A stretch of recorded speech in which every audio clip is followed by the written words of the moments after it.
जादुई रोटियों का पेड़। एक घने जंगल के पास एक छोटा सा गांव था, मिर्जापुर। मिर्जापुर में रमेश और उसकी पत्नी प्रिया रहती थी। अरे ओ रमेश, कब दे रहे हो मेरा बाकी का किराया? बस सेठ जी, बहुत जल्दी दे दूंगा आपके पैसे। जैसे ही कहीं से पैसे मिलते हैं तो मैं आपको फौरन दे दूंगा। ठीक है, अगर इस महीने पैसे नहीं दिए तो घर खाली कर देना। रमेश की पत्नी को सेठ से बहुत परेशानी होती है। हे जी, आप और कितने पैसे दोगे सेठ को? अभी तो दिए थे हमने, जितने बोले थे सेठ ने उतने तो दे दिए थे हमने। पता नहीं हर महीने किराया कौन बढ़ाता है। अरे अगर हमें इस घर में रहना है तो सेठ को पैसे देने ही पड़ेंगे ना। ठीक है।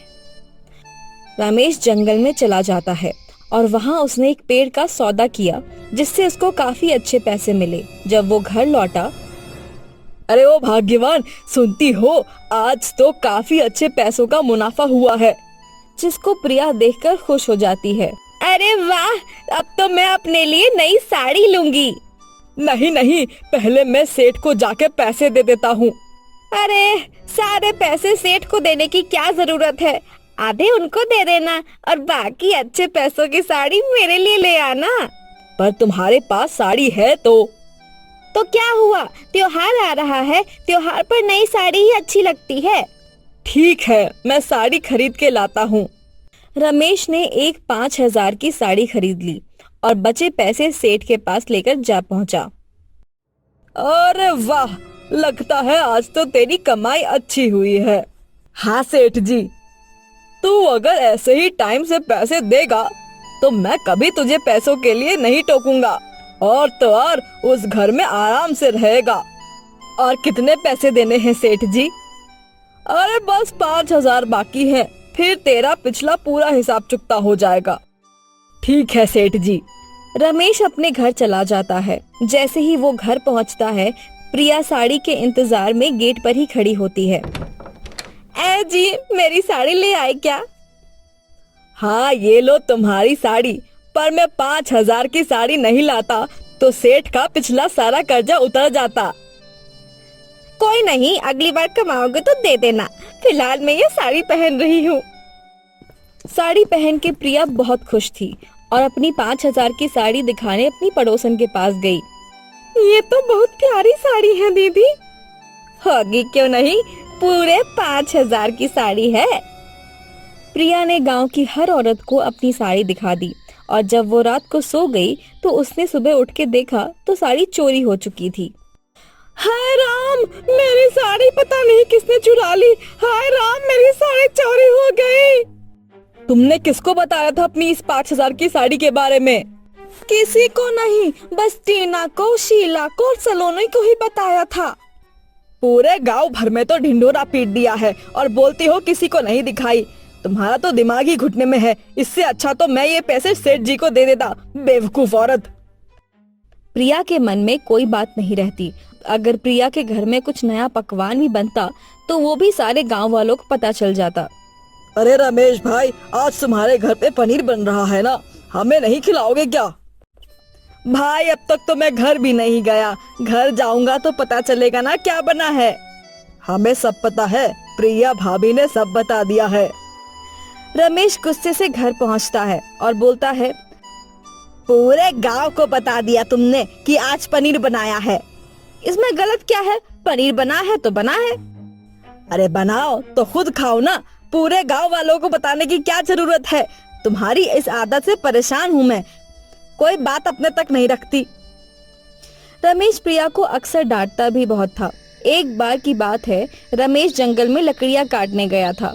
वो एक दिन एक बड़े मोटे पेड़ को काट रहा था, तभी उसके पैर में कुछ चुभा। उसने मिट्टी खोदी तो उसमें एक पैसों का बड़ा घड़ा था।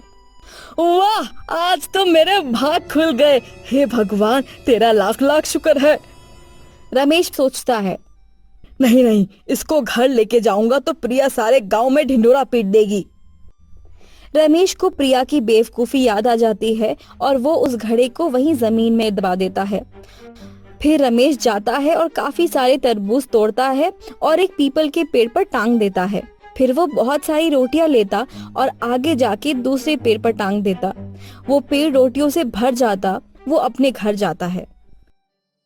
प्रिया चलो मेरे साथ। कहाँ जाना है?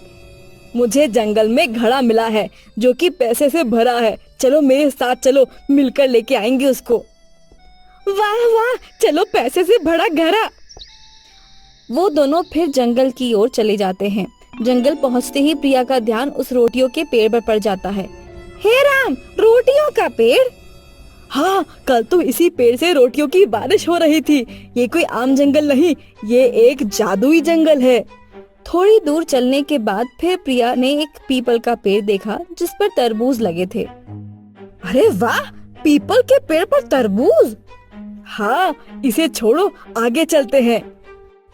कुछ दूर चलने के बाद रमेश वहीं पहुंचता है जहां उसने वो पेड़ों का घड़ा दबाया था। उसने फिर पत्ते हटाए और उस घड़े को जमीन से निकाल लिया।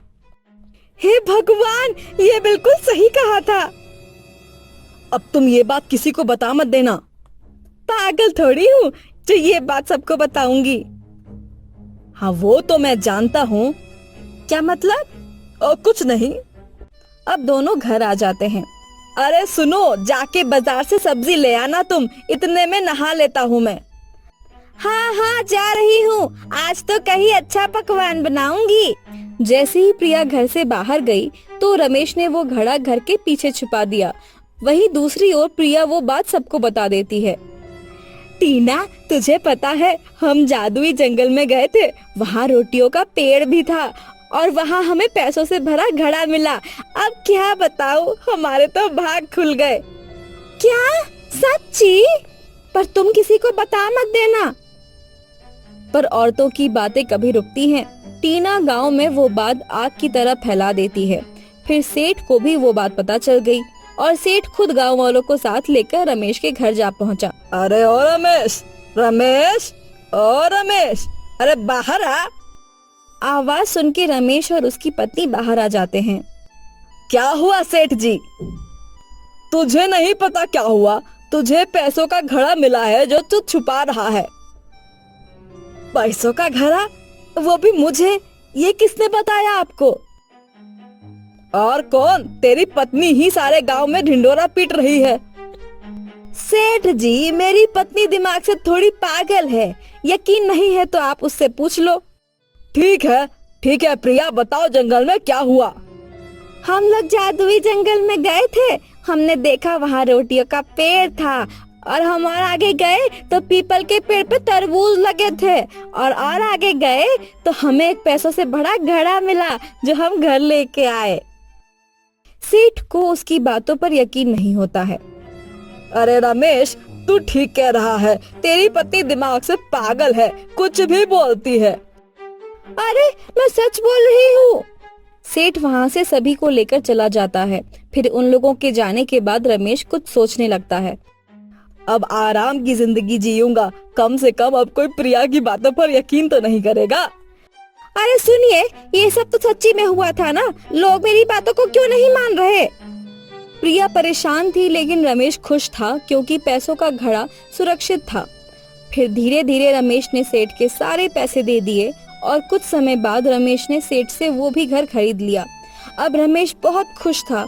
उसको अपना खुद का घर भी मिल गया था और किसी को प्रिया की बात पर विश्वास नहीं होता था।